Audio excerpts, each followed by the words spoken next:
Thank you. All right, so back to back. So the multimodality thing, let me tell you how that started.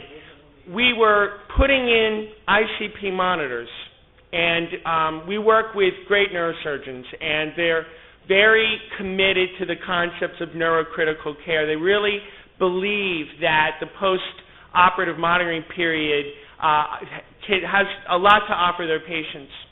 And so what I said was, well, if we're going to drill a hole anyway and put in an ICP monitor for continuous ICP, if we use a triple lumen bolt, then we get 2 free modalities, because we've taken the risk initially for the ICP, but if you use a bolt with 3 holes instead of 1 hole, now we can measure 2 additional things.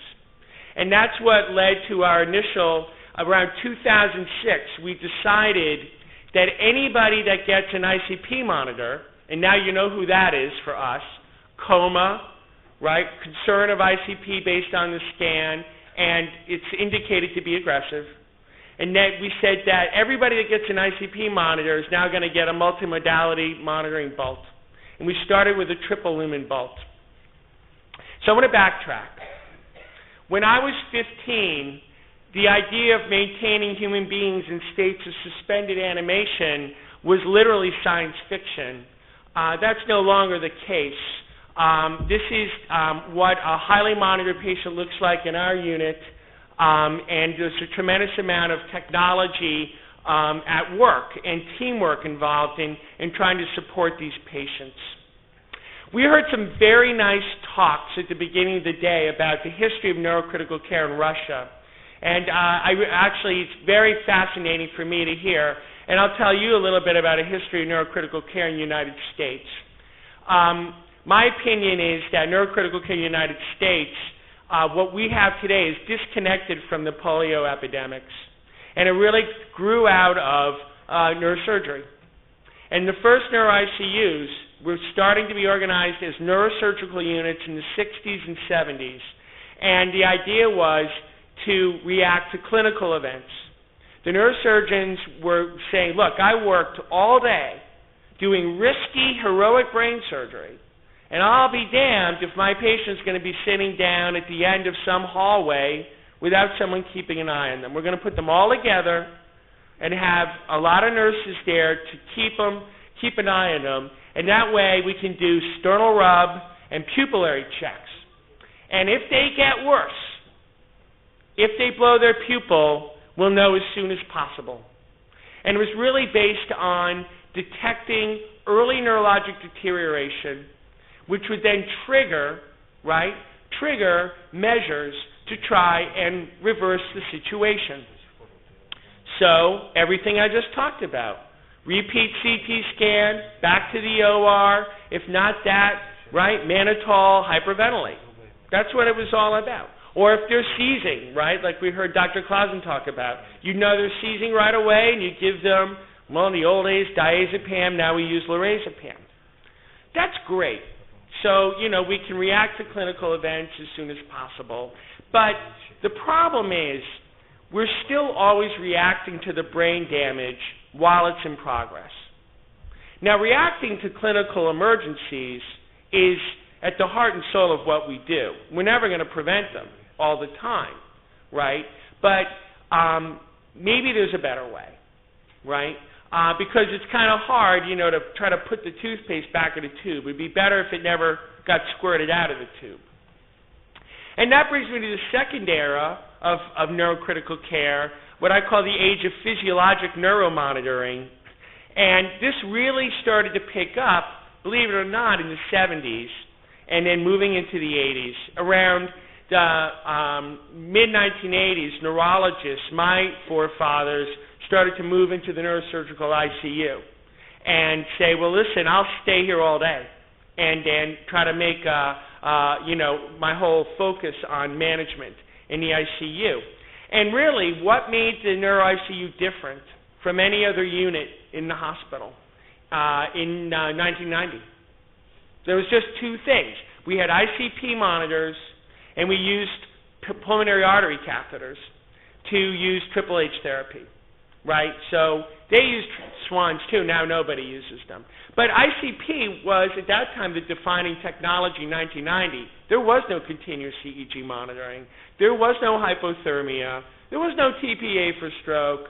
There was none of that.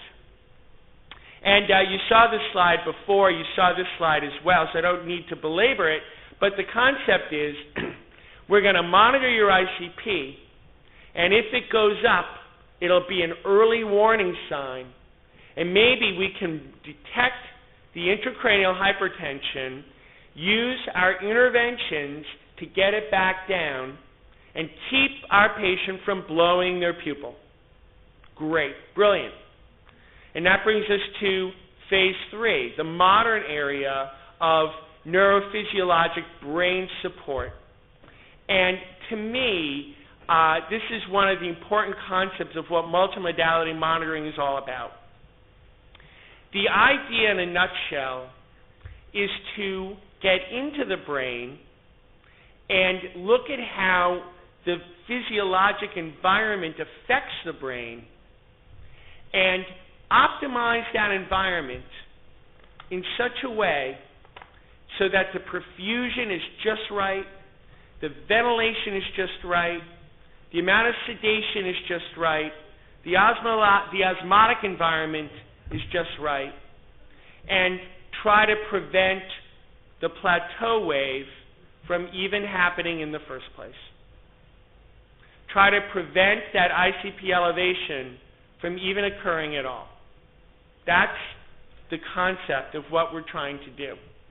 Now, we're going to hear later from Dr. Helbach about using these systems as well as early warning systems, and they're going to work very well that way as well. And you saw the nice slides by my colleague Jan Clausen about this new innovation, depth EEG monitoring. Now, I'm going to admit to you that a lot of this talk may seem like science fiction. But I think it's useful to talk about to help you get ideas about what might be possible. Because I can tell you that for me, we didn't do multimodality monitoring before 2006 in our unit. And I found out about brain tissue oxygen monitors actually by going to the meetings, and I found it absolutely fascinating. And I was dying to get my hands on this stuff. And we were able to get the program going but I could never do it alone, right? It really took buy-in, just like a hypothermia protocol, you need the teamwork, neurosurgical buy-in, nursing buy-in, hospital had to buy in because they had to buy the equipment, right?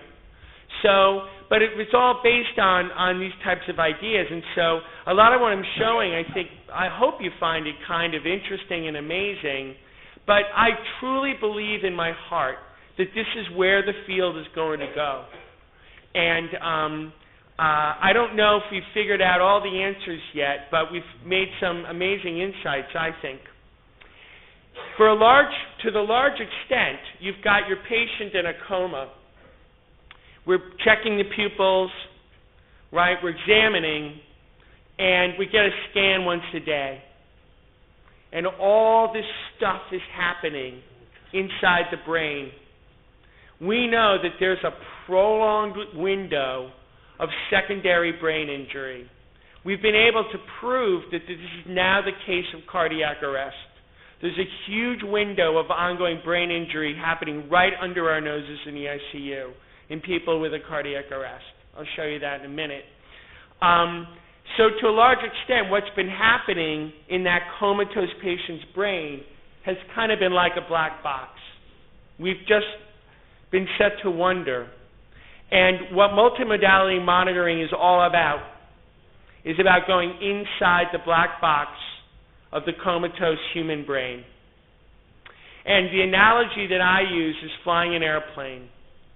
If you're flying in the day, you can see the horizon. You know where you're going. If another plane's coming at you, you can get out of the way. But if you're flying at night, under the darkness of coma, you don't have a high-level neurologic exam. You don't have a normal high-functioning brain to do your neurologic assessments serially throughout the day. What happens is you scan the patient one morning, they've been sedated all night, and then you go, oh my goodness, and there's some huge new thing that happened, a new stroke or expansion of a hemorrhage or something like that, right? But we don't get the alert. The clinical warnings don't happen reliably in coma patients. So it's like flying a plane at night. We need our instruments to tell us how fast we're going, what's our altitude, what's our trajectory. In neurocritical care, there's a multitude of different types of devices and monitors. And one of the problems is that we've got this standard paradigm for bedside monitoring. It's that box up at the bed, and you have 4 channels, and you get 10 seconds of time series waveform data. So when people try to start doing multimodality monitoring, you get these pictures. But these pictures start to become very confusing.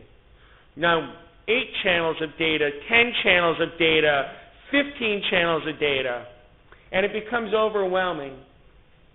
So one of the important messages, and again, we're not even there yet, but what we're going to need to do is have intelligent systems that can go beyond the dead-end box, right? So somebody will try a Lycox, a neurosurgeon, and they'll say, you know, I don't get it. It's just some box, the number says 34. It just says 34, you know. And the reality is that unless you can connect all the boxes, you haven't really unlocked the power of what multimodality monitoring can do. So we need to take all the boxes, and we need systems that can simply and robustly and effectively connect everything so we have a truly integrated system that gives us all the data we need at our fingertips. This system doesn't really exist yet. We built a system in our unit that in 2006 we thought was great, but now in 2012, I hate it. It's not good enough. It doesn't work fast enough. It's not reliable enough. We're working with a consortium of U.S. universities to build what I call Bedside Monitor 2.0. And conceptually, what we're trying to do is these are the physiologic drivers. This is what we control. I can raise your blood pressure or lower it. I can hyperventilate you. I can put you on inotropes and give you hemodynamic augmentation. I can cool you. I can sedate you, right? All these different things. And then on the other side, we've got what I call measures of physiologic brain health, ICP, EEG, brain oxygenation, brain chemistry with microdialysis. And the idea is to turn these dials to get these signals into the green zone, into the happy and healthy range, and out of the red zone, out of the range where we're seeing signs of metabolic distress, or starting to learn about these harmful electrical, metabolic, and chemical interactions that are mediating the secondary brain injury. The more we get in there with the monitoring, the more we're going to learn about what's actually happening. And the more we know about what's happening, the more targets we're going to get for intervention that we can test with randomized controlled trials.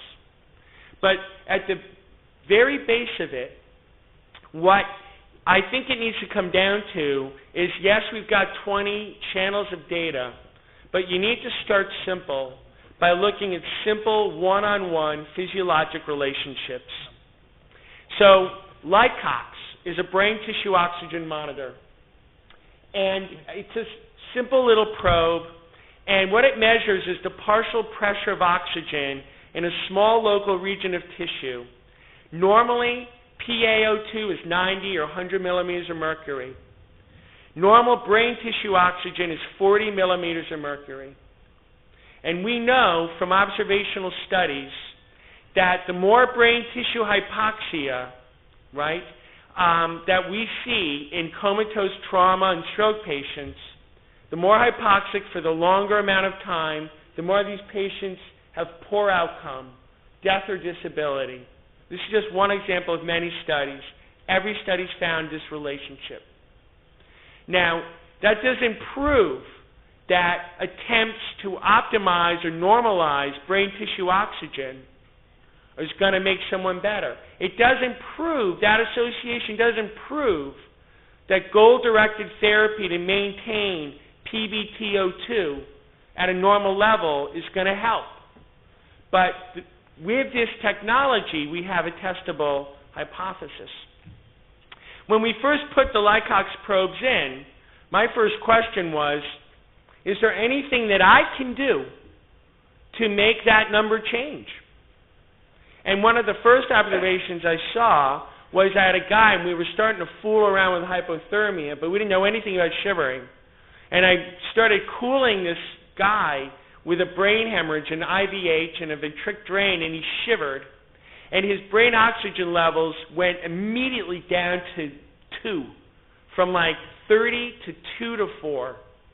And I knew instantly, this is a very physiologically sensitive form of monitoring. And not long thereafter, we made another observation. Theoretically, the brain oxygen levels are going to depend on 3 factors: the delivery of oxygen, the ability of oxygen to diffuse out of the capillaries to the neurons and glia, and the consumption of oxygen. So that shivering patient had a big increase in cerebral metabolic oxygen consumption, and so it made that ambient interstitial oxygen tension go down. We know that when you put these probes into comatose trauma patients in normal-appearing brain, the brain oxygen levels are very often lower than 40, 30, 20, 15, 10.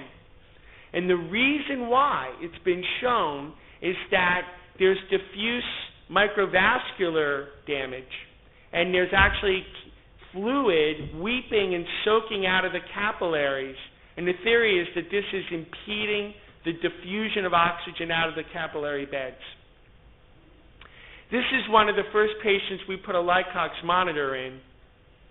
And what I found was, here's his brain oxygen level bouncing around on the first day.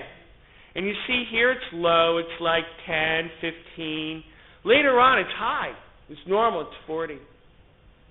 So take a look at the CPP curve in this patient. There's something striking, right? That's a brain oxygen coming out of his brain, and that's the CPP coming out of his A-line connected to his ICP monitor. So they're totally separate sources of physiologic information, but it's the exact same curve. It's the exact same thing. And what you see is that when the CPP goes up, it's driving the brain oxygen levels up. And when it drops, the brain oxygen levels fall. So if you've got this information connected to a computer, then you can make a scatter plot. And you've got the brain oxygen level here in a linear relationship against CPP.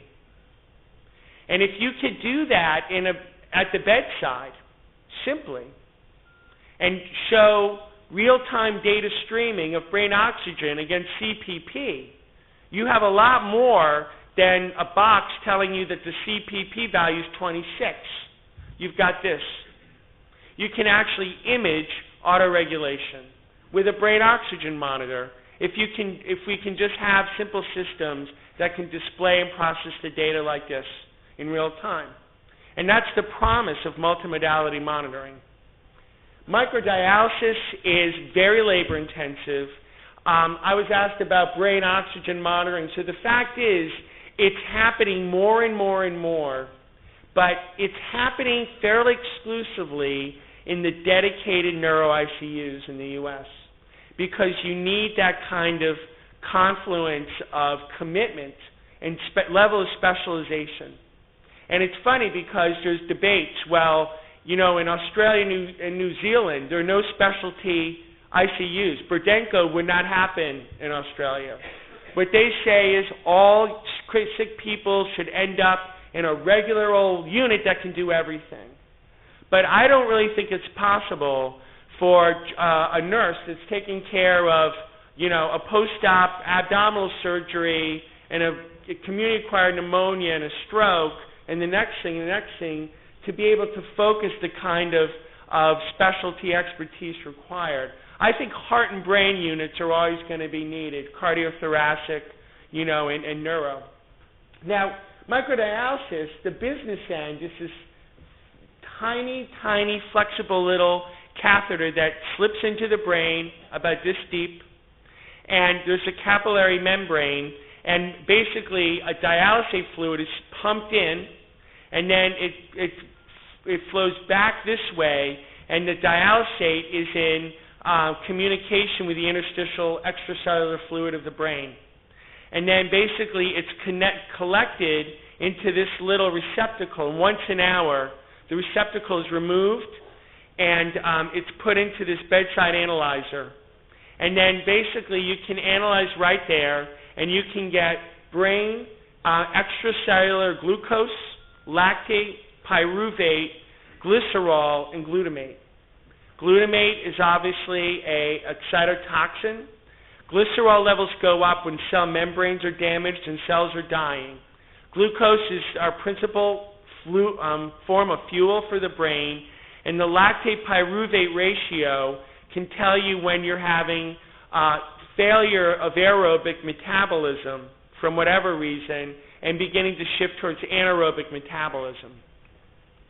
So they started doing this stuff in Sweden because microdialysis was invented by Urban Ungerstedt, who was initially thinking, well, you could put it in the liver, you could put it in all kinds of places, but the neurosurgeons got a hold of it in Lund. And one of their seminal papers to validate it was they said, well, if this lactate pyruvate ratio is telling us something about oxidative metabolism, then there should be some relationship, and if the cerebral perfusion pressure is really low, the lactate pyruvate ratio shown here in the crosshatches should go up. And that's exactly what they found, and this was published around 91. This is in a large series with thousands of hourly microdialysis measurements. This is kind of proof of concept that these basic relationships work. And then a follow-up study years later, Paul Vespa at UCLA said, well, I'm doing microdialysis, and he was doing a lot of continuous EEG. He said, well, if the brain is seizing, then it ought to be metabolically more active, and the lactate pyruvate ratios ought to be higher during any 1 hour collection period when there have been seizures than during other hours of monitoring in the same patients when there were no seizures. And he validated that concept as well. So our neuromonitoring bundle, triple lumen bolt, ICP, Lycox, and microdialysis. And after a few years, we got a little bolder, and we said, well, we had two new ideas.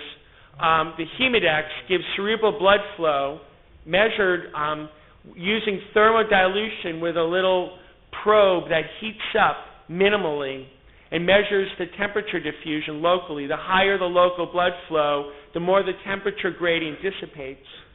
And then the other modality is the EG depth electrode that you saw from Jan Clausen. So last few minutes, I'm just going to quickly go through some initial discoveries. All this work is so preliminary. It, like any good science, it tends to raise more questions than it answers. But the first discovery I showed you is we've gone on to be able to show that in many, many patients in coma, the brain tissue oxygen levels vary passively with fluctuations in cerebral perfusion pressure. These devices can diagnose autoregulatory failure, can image autoregulation, and can conceivably serve as an endpoint for goal-directed therapy. In ICH patients, we direct the tip of the probe for perihematomal edema. And what you see here from a recent publication is that the lower the CPP level, the more brain tissue hypoxia and the more lactate pyruvate elevation we're seeing in this cohort of patients. And we concluded that if you don't have multimodality monitoring, but you've got ICP monitoring system, that based at least on this cohort of about 30 or 40 patients, that it would appear that a CPP threshold of 70 or more is a prudent level to keep you out of the range of getting into cerebral metabolic distress and secondary injury. And this is the same experimental design now in an observational cohort of poor-grade comatose subarachnoid hemorrhage patients. Here you see more brain tissue hypoxia, a similar trend of higher lactate pyruvate ratio elevation, and we basically reached a similar conclusion. These are just more brain oxygen versus CPP plots showing that if you look from one day to the next, here's 4 days of monitoring, you see autoregulatory failure in day 1, and that over the next few days the brain oxygen levels are higher and the curve is flattening out because autoregulation has started to normalize. And we can also look at the effect of our management, because we saw the curve, we make rounds in the morning, and we said, you know what, we're going to get this guy's CPP up to 100 or higher. And you see that we did a pretty good job of that on day 2, with the cluster of CPP measurements up here in this subarachnoid hemorrhage patient. So very interesting ways that you can image what you do all day. And what's funny is, you're doing all this anyway. You're in there all day. You're running the monitoring systems all day. It's showing a number at the bedside all day. What we're not doing is capturing it and looking at it and learning from it. And that's what multimodality monitoring is all about. The patients in this ICH cohort who died had persistently elevated ICP. The patients who's lived, we were able at day 4, 5, 6 to get the ICP controlled. The CPPs went up progressively in the people who lived. The brain tissue oxygen levels went up, and the lactate pyruvate ratios were persistently elevated in those who died and were normal and trended down. So these types of systems may also give us very valuable insights into prognosis. And I'll tell you that if you've got a cohort of 40 patients and you separate the third who die from those who live, the power of the multimodality measurements to show you who's living or dying, the p-values are off the charts. It's very, very powerful stuff, and it may give us useful insights into prognosis in coma. It may help us pick our battles more effectively, identify cases of neurologic futility more effectively, and it ultimately save the healthcare system money. So if your administrators are saying, well, this stuff, this high-tech stuff is a waste of money, if you take the long view, it may be exactly the right thing to do in the long run with an early investment now. We were able to learn that the so-called best practice of tight glycemic control, well, now is highly debatable, of course, with all the trials that have come through, but was able to give us insights into the comatose brain.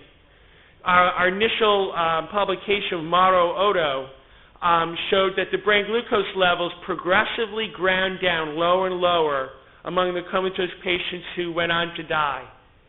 And we were able to show that the brain glucose levels were critically lower at the tight range of glucose, we call 80 to 120 milligrams per deciliter, I think 4 to 6 in your system, and that the lactate pyruvate elevations were higher with very low or high glucose levels.